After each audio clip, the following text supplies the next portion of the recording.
بسم اللہ الرحمن الرحیم والصلاة والسلام علی رسولہ الکریم وعلی آلہ وصحبہ اجمعین۔ جو بھی بہن بھائی بچے بچیاں سن رہے ہیں سب کو میری طرف سے عید مبارک ہو۔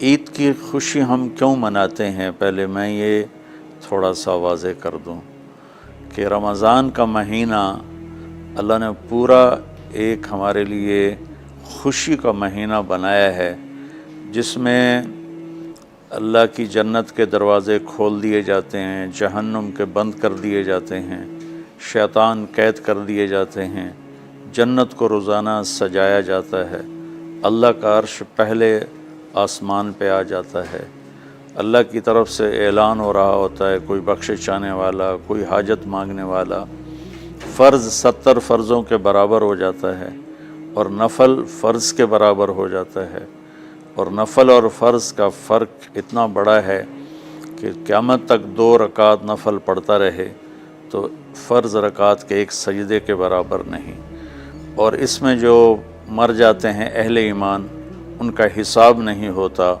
ان کو قبر میں منکر نکیر نہیں آتے، اللہ تعالیٰ ان کو معاف فرما دیتا ہے۔ اس طرح 29 دن رات یہ سلسلہ چلتا ہے، اور آخری رات پھر اللہ تعالیٰ اعلان فرماتے ہیں کہ میرے بندوں نے رات کو قیام کیا، یعنی تراویح کی نماز پڑھی، دن میں روزہ رکھا، تو میں نے اس پر ان سب کی بخشش فرما دی۔ تو اس خوشی میں پھر ہم سب مل کر اللہ کی بارگاہ میں شکرانے کے مل کر 2 نفل ادا کرتے ہیں اور اللہ کا شکر ادا کرتے ہیں کہ یا اللہ تیرا شکر ہے تو نے ہمارے گناہوں کو معاف فرمایا، جہنم کو ہم پہ حرام کیا، جنت کو ہم پہ واجب کیا۔ اصل تو عید کی خوشی کی یہ وجہ ہے۔ آپ عید کے لیے غسل فرماتے تھے اور اپنے کپڑوں میں سے اچھے کپڑے منتخب فرماتے تھے، اور فجر کی نماز کے بعد آپ اشراق نہیں پڑھتے تھے اس دن، باقی آپ کی ساری زندگی کا معمول تھا کہ فجر کے بعد آپ اشراق پڑھتے تھے، لیکن اس دن آپ اشراق نہیں پڑھتے تھے، غسل فرما کے پھر کچھ کھا کے، کوئی میٹھی چیز، کھجور ہی عام طور پر ہوتی تھی، کھجور کھا کے پھر آپ عیدگاہ کی طرف تشریف لے جاتے تھے اور پہلے نماز پڑھاتے تھے، پھر خطبہ ہوتا تھا، اور اس کے بعد جس راستے سے آپ جاتے تھے اس راستے کو چھوڑ کر پھر اور راستے سے گھر واپس آتے تھے، پھر وفود سے ملاقات کرتے تھے، سرداروں سے، صحابہ سے ملاقات کرتے تھے، اس میں کچھ کھانوں کا اہتمام بھی ہوتا تھا۔ اس طرح ایک عام روٹین کی عید ہوتی تھی آپ کی، ملاقاتیں کرنا، کھانوں میں جانا اور اچھے کپڑے پہننا، سب کو خوشی سے ملنا، یہ عید الفطر پر آپ کا یہ معمول تھا۔ باقی جو اداسیاں ہیں، ڈپریشنیں ہیں، اس کی وجہ آپس کی محبتوں کا کم ہو جانا ہے، اور دنیا کی ایسی دوڑ جس نے اپنے آپ کو بھی بھلا دیا ہے، اور آپس کی نفرتیں ہیں اور آپس کے بغض، حسد ہیں، ان منفی جذبوں نے ہماری خوشیوں کو دھندلا دیا ہے، ورنہ رمضان کا ہر لمحہ خوشی کے لیے ہے، اور عید اس کی پیک ہے، اور پوری زندگی اللہ راضی ہو رہا ہو تو خوشی ہی خوشی ہے۔ ہمیں اپنے ملک سے، اپنی نسل سے آپس کی نفرتیں، حسد، بغض یہ مٹانے ہوں گے، تب جا کر ہمیں حقیقی خوشیاں حاصل ہوں گی۔ میں اس عید کے خوشی کے موقع پر اپنی قوم سے ہاتھ جوڑ کے اپیل کروں گا کہ جھوٹ بولنا چھوڑ دیں، دھوکہ دینا چھوڑ دیں اور ظلم کرنا چھوڑ دیں۔ مذہبی نفرت نے ہمیں تباہ کر دیا، سیاسی نفرت نے ہمیں تباہ کر دیا، صوبائی قومی نفرت نے ہمیں تباہ کر دیا، آپس کی رنجشوں کی نفرت نے ہمیں تباہ کر دیا۔ میں ساری قوم کے سامنے جھولی پھیلا کر چاروں صوبوں کے رہنے والوں سے اور ہر مکتب فکر سے متعلق اہل ایمان سے یہ درخواست کرتا ہوں کہ آئیں ہم سچائی کو اپنا ساتھی بنائیں اور دیانتداری سے اپنے آپ کو آراستہ کریں اور انصاف کا ساتھ دیں، نہ ظالم بنیں نہ ظالم کا ساتھ دیں۔ اسلام 2 چیزوں کا مجموعہ ہے، ایک اللہ کا حق ہے جو عبادات کی شکل میں ہے، اور ایک اللہ کے بندوں کا حق ہے جو اخلاقیات اور معاملات اور معاشرت کی شکل میں ہے۔ یہ دونوں کمپلسری پیپر ہیں، دونوں لازمی پیپر ہیں، ان دونوں میں پاس ہونا ضروری ہے۔ میری نماز اچھی ہے لیکن میری دکان پہ جھوٹ ہے تو نماز اس جھوٹ کی کمی کو پورا نہیں کر سکے گی۔ میری دکان پہ سچ ہے لیکن میں نماز نہیں پڑھتا تو میرا یہ سچ بولنا میرے نماز کی کمی کو پورا نہیں کر سکتا۔